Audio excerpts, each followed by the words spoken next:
Perkenalkan, nama saya Mutiara dengan NIM G7012013, mahasiswa farmasi, Fakultas Matematika dan Ilmu Pengetahuan Alam, Universitas Tadulako. Nah, pada kesempatan kali ini, saya akan menjelaskan mengenai hubungan biotransformasi, farmakokinetik, dan farmakodinamik dari obat glibenclamid. Nah, obat glibenclamid itu merupakan obat yang dapat digunakan sebagai anti-hiperglikemik atau sebagai obat anti-diabetes yang dapat mengekskresikan insulin dari sel beta pankreas.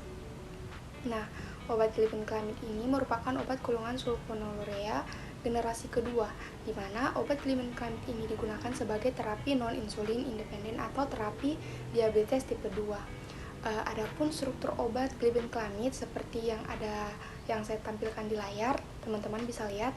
Dari struktur yang teman-teman lihat ini, obat glibenclamid memiliki gugus alifatik atau gugus alifatik ini berpengaruh terhadap masa kerja obat dari glibenclamid dan dapat meningkatkan aktivitas hipoglikemik. Nah, untuk berat molekul obat glibenclamid sendiri ini, berat molekulnya itu 594,004 gram per mol, sedangkan kelarutan obat glibenclamid yaitu praktis tidak larut dan untuk pemberiannya dalam bentuk hablur dan warnanya hampir putih atau putih. Kemudian hampir tidak berbau. Untuk fase farmakokinetik obat glibenclamid yaitu fase ini terdiri dari fase absorpsi, distribusi, metabolisme, dan ekskresi ataupun eliminasi. Nah, untuk proses absorpsi obat glibenclamid di mana dia memiliki nilai pKa 5,3. Nah, nilai pKa ini menandakan bahwa obat ini memiliki pH yang asam, jadi obat ini bersifat asam. Nah, untuk obat yang bersifat asam nanti akan membentuk fraksi yang tak terionkan. Jadi, obat glibenclamid ini nanti akan jadinya di dalam tubuh akan terbentuk fraksi tak terionkan, di mana obat yang tak terionkan ini susah untuk terabsorpsi di dalam tubuh. Nah, obat yang mudah terabsorpsi yaitu obat dengan pH basa, karena dengan pH basa obat-obat akan terbentuk dalam mudah dalam diionisasikan sehingga mudah terabsorpsi.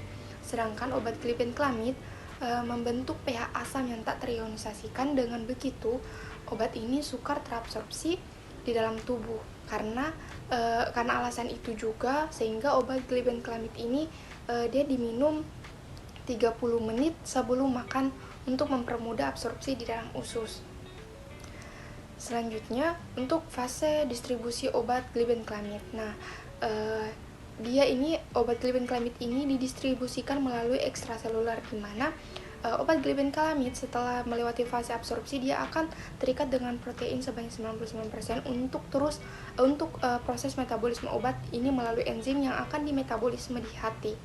Nah, untuk proses ekskresi dari obat glibenclamid melewati rute bilar dan renal yang mana dia akan diekskresikan secara imbang melewati 50% urin dan 50% feses.